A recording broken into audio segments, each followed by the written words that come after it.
Mentha की खेती में ग्रोथ कैसे बढ़ाएं?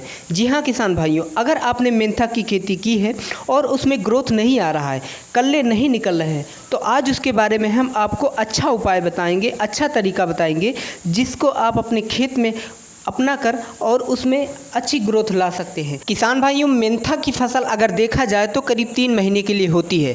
इस दौरान आपको सही समय पर सिंचाई करना और सही समय पर खाद की बुआई करना आवश्यक है। अगर आप ये सब चीज़ें नहीं कर पाते हैं तो आपकी फसल कमज़ोर हो जाती है और फिर उत्पादन भी कम हो जाता है। तो किसान भाइयों, आज हम इसके बारे में बात करेंगे कि आप अपने मेंथा की खेत में कैसे ग्रोथ लाएं। इसके लिए हम आपको उपाय बताएंगे जो एक बार अपने खेत में तरीका अपनाकर अपनी फसल में अच्छा ग्रोथ ला सकते हैं। वीडियो शुरू करने से पहले किसान भाइयों, अगर आप हमारे चैनल पर नए हैं या आप हमारी वीडियो पहली बार देख रहे हैं तो आपसे आग्रह करना चाहेंगे कि आप हमारे चैनल को सब्सक्राइब कर लें और बेल आइकन को ज़रूर दबा लें ताकि आने वाली वीडियो आप तक ज़रूर पहुँचे। किसान भाइयों, हम आगे से बात करते हैं कि मेंथा की खेती करने से पहले मेंथा की सिंचाई और खाद का ज़रूर आपको ध्यान रखना चाहिए।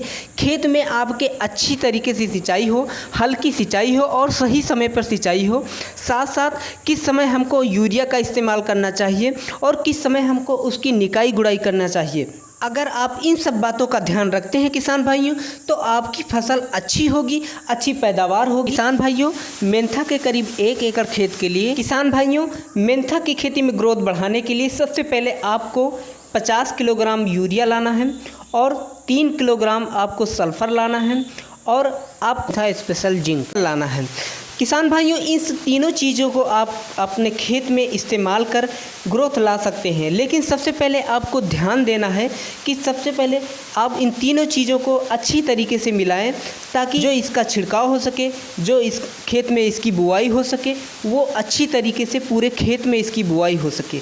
तो किसान भाइयों, आप करीब 1 एकड़ में इन चीज़ों का इस्तेमाल कर, इन चीज़ों की बुआई कर अपने मेंथा की खेती में अच्छी तरीके से ग्रोथ ला सकते हैं। और इसके साथ साथ आपको ये भी ध्यान देना है कि आपके मेंथा की खेत में सही तरीके से सिंचाई हो रही है, नियमित सिंचाई हो रही है या फिर बहुत ज़्यादा सिंचाई तो नहीं हो रही है। और इसके साथ साथ ज़्यादा यूरिया डालने की आवश्यकता नहीं है। जहाँ पर आपको जल भराव की समस्या आती है तो उस जगह पर आप जल निकासी की व्यवस्था ज़रूर कर दें ताकि मेंथा की जो फसल है उस पर कोई असर ना आए और आपकी जो मेंथा की खेती है वो बहुत ही अच्छी हो और शानदार फसल हो। किसान भाइयों, आपके लिए ये छोटी सी मेंथा की खेती के लिए वीडियो थी। अगर हमारी वीडियो आपको पसंद आए तो एक लाइक करते जाना और चैनल को हमारे ज़रूर सब्सक्राइब कर लेना।